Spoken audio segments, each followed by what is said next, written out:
So, Wallace and Gromit are back in another big adventure from Aardman Animation. Director Nick Park and Merlin Crossingham are here to give us Wallace and Gromit, Vengeance Most Fowl, a new tale, feature length of our famed inventors, Wallace and his trusty dog Gromit, who've developed a new technology, a new something to help them out, right? Things around the house. A gnome called Norbot, a smart gnome, right? Not unlike a smartphone, that can take care of all our needs, right? Can do everything you need. You don't have to garden Gromit because Norbot will take care of it, right? And he'll do it the way he wants, the way it's supposed to be, sort of a brutalist architecture.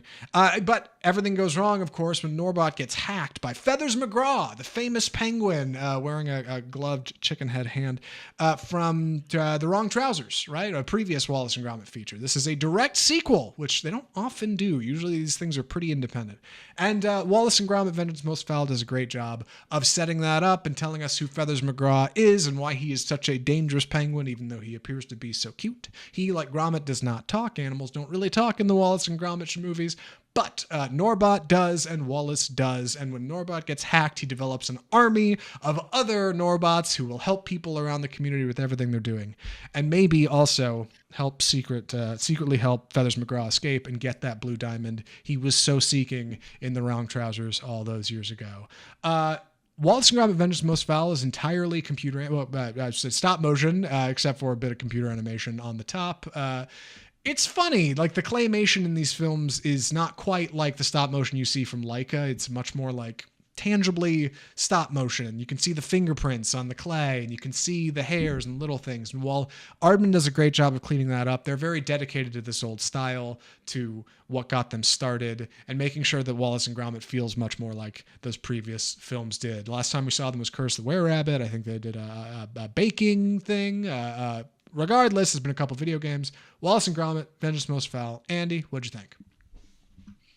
So this was a lot of fun. I haven't actually seen one of these all the way through, but it's such a popular brand that I know the look and I've seen the animation before. I was really surprised. It's a lot of fun, and it's also about something different. It's called Vengeance Most Fowl, so I thought the whole thing was going to be about Feathers McGraw, but that's really kind of the B plot. It's mostly about these gnomes that get hacked and kind of start terrorizing the neighborhood and the city, and kind of has something to say about technology and that technology is in the eye of the beholder, the use of the beholder for good or for evil. And it's a lot of fun. I didn't realize how much kind of action and adventure would be in there. It's like we have these crazy car chases and a lot of fun with the gnomes. And it's also so self-serious sometimes in a really fun way. When we have these prison scenes of like Feathers McGraw planning his escape and escaping, it's serious. It's like it reminds me of the Shawshank Redemption. It's like super serious. He's dead set about this, and he's trying to reclaim a diamond that he stole. So it's a lot of fun, a lot of action. Definitely something that for the kids, but that will keep them entertained. But that is a lot of fun, and there's nothing like nasty in it. And it's it's a 75-minute watch, so it's a lot of fun. Yeah, the runtime definitely doesn't hurt it. And being on Netflix is a help too, because kids can watch it. It's easy, right? You don't have to take them to the theater, but then it'd be like, what's the stop motion junk? And for what it's worth, I think this movie is an incredible looking stop motion movie. Like Aardman clearly is not messing around. They're putting it all into a feature film. It looks fantastic. The lighting in this movie is stunning. It's one of those stop motion features where after just a minute, you forget that everything you're watching is meticulously and painstakingly placed by hand and shot frame for frame, one after another. Like, I can't imagine the process that goes into making this stuff. They have museum exhibits. Aardman has a museum exhibit about how they do this stuff. It's so fascinating. So like, it truly is a bit of light and magic, like to see a movie in this presentation that's not just animated. And it's cool because thematically it has something to say about that. Like previous Wallace and Gromit adventures are pretty independent. Curse the Were-Rabbit doesn't say a whole lot about rabbits or animals. It's just Wallace and Gromit happen to be animal control guys that week. That's just their invention. They invented a thing that can suck up rabbits. That's what goes on in that movie. And then like that baking one, there's like a Bake-A-Lite girl who used to be cool, and then Wallace falls for her and they have a bit of a romance fling, and then it turns out she's anti-dog and doesn't like Gromit. Like those are just kind of their own thing. This one specifically has something to say about technology, like you said, and the new versus the old. Gromit wants to garden, prune his garden by hand. Norbot can do the whole thing really fast, but it's like cheapened and it's not human and it's not like unique. It's not special. It doesn't have like the flair of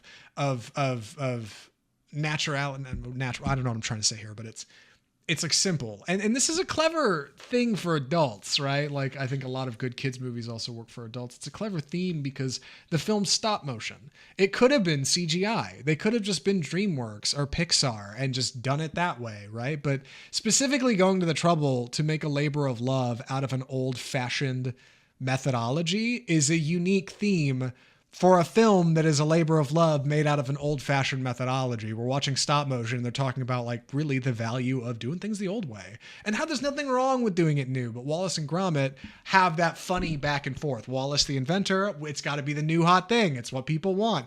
Gromit's like, take it slow, guy. Like let's take it easy. And all of this is told in like such a uniquely British fashion that you'd liken to probably something like Paul King's Paddington, right? Super British, really funny, like really goofy vibes, like out of a pomp and proper neighborhood. And you've got these wonderful inspectors in the film, Chief Inspector McIntosh and PC Mukherjee, who are both really funny names. Feathers McGraw is a delight. Like it's always impressive how many visual jokes they can get out of this medium. It's always impressive how funny you can get a movie to be out of, what should be just children's claymation. Like it shouldn't be that good, but it's like witty, it's smart, it's sharp, it's great.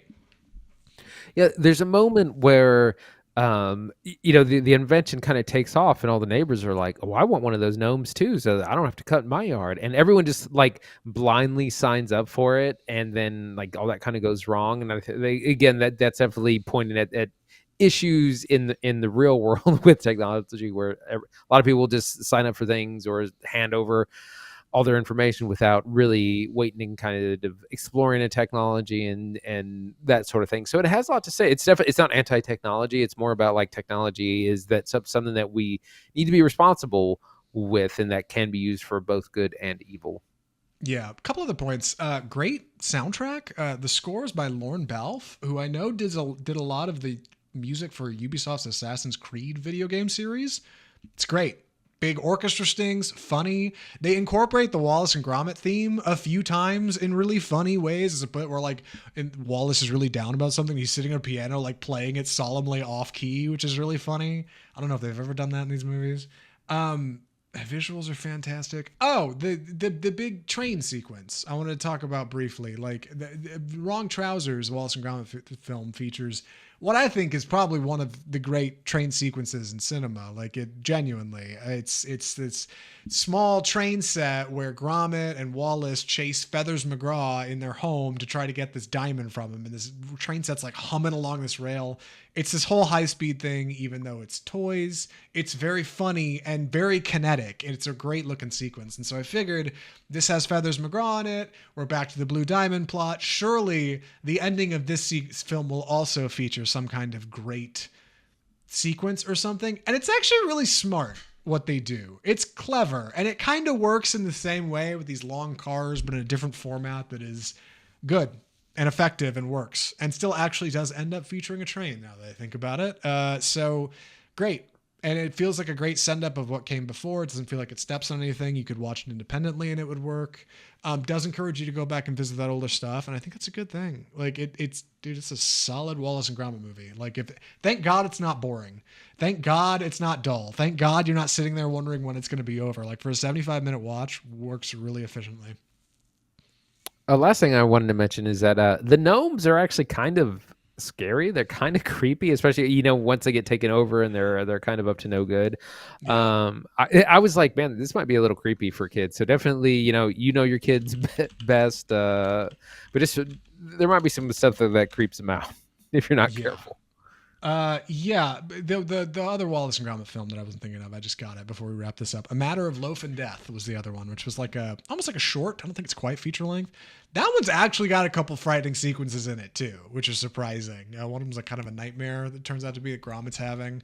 I like when stop motion gets creepy. It's good. rattle the kids a little bit. All right. Help them out. Helps them grow. Like, so I'm a fan. Norbot's just a little bit creepy. Not too bad. Good for the whole family, man. I think it's a recommend. So I got to ask, Andy, would you recommend Wallace and Gromit Vengeance Most Fowl? Oh, absolutely.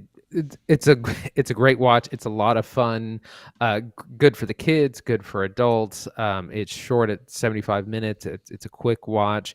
Has a lot to say, surprisingly, about the good and bad of technology and how we need to be responsible for that. A lot of fun. Highly recommend. Yeah, same. I think this movie's super good. I like it a lot. Well, I mean, if you haven't heard me gushing about it for the past 10 minutes, yeah, Wallace and Gromit Vengeance Most Fowl rocks. I think it is a fine Wallace and Gromit entry. I think this series is going to run as long as Nick Park can let it, right? Like, and I think it's good. I think it's a banger. Also, great voice work by newcomer. I think his name's Ben Whitehead is his name, who handles Wallace. Probably wouldn't even know it's a new voice actor.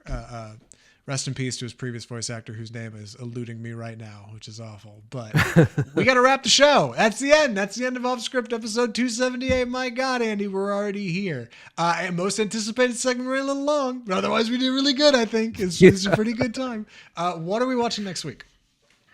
We're going to be speaking of long, we're going to be taking a look at The Brutalist, which is the new film from Brady Corbet, starring Adrian Brody. It's had a lot of awards buzz. It is like 3.5 hours long with like a 15-minute intermission. So it's a long one, but we're going to do it for Bold Cinema. We're also going to be taking a look at A Real Pain, which is the film starring, written and directed by Jesse Eisenberg and Kieran Culkin, or also stars Kieran Culkin, about a pair of estranged cousins who come together and meet after the death of a family member and take kind of a heritage tour of Poland, and visit Warsaw and some concentration camps. And it's kind of a comedy, but there's obviously some very serious elements to it as well. And that's available on Hulu or VOD. And just one FYI release, Wolfman opens this Friday on January 17th as well, if you're interested in that. I do think we'll end up getting around to Wolfman at some point, though not immediately. Brutalist is a really long time coming, dude. And long time, like, I guess pun intended. It really is going to be like watching two feature-length movies. I'm pretty sure it's like an hour 45 and then an intermission and then 2 more hours, which is like... It's a lot, but we're going to cover it. And not only we're going to review that intermission too. I can't remember the last time I watched a movie with an intermission. I'm stoked. And get up, get a refill, go to the bathroom, maybe chat up a couple strangers about what we've seen so far. It's going to be great. And then Real Pain will be fun. It's going to be on Hulu, soft, hopefully soft, but an easy watch at home. You guys can watch along and then listen next week if you like. We'll tell you how it is regardless. No spoilers are on Off Script. We don't do that. But what we do is thank you for listening. And thank you for watching. And thank you for hanging out with us as long as you have. Best way you can keep up with us and what we got going on is subscribe to Off Script on your favorite platform. We're on YouTube. We got big things going on YouTube, man. Come check us out over there. We're on Facebook, Instagram, TikTok, Twitter, all the usual social media places. You can follow us over there. Audio listeners, we are on Spotify, Google Play, iHeartMedia, and iTunes, of course. The big numero uno. Things are going great over there as well. You can rate and review on your favorite podcast outlet. That moves us up. That helps the algo. That moves the ranking to position us as the thing that is going to be a big thing. I think I don't actually know how the podcast ranking stuff works, but what I do know is that we like doing this show and we like talking about movies, and we're going to keep doing it. So tune in next week for episode 279. We're talking about Brutalist and Real Pain. I got to get out of here. Thank you so much, Andy, for recording for all of this Off Script, the home of Bold Cinema. I'm Zach Lewis, and I'm Dr. Draper. Thanks for listening.